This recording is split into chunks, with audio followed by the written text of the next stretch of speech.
கற்பாநதி dam.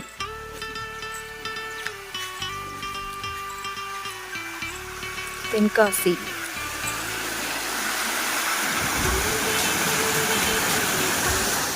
சூப்பரா இருக்கா எங்க ஊரு? அவ்வளோ ஒரு அழகான ஊரு, நல்லா இருக்கும்.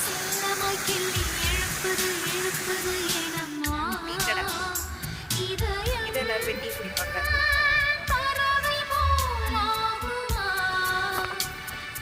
எங்களோட குலதெய்வம்.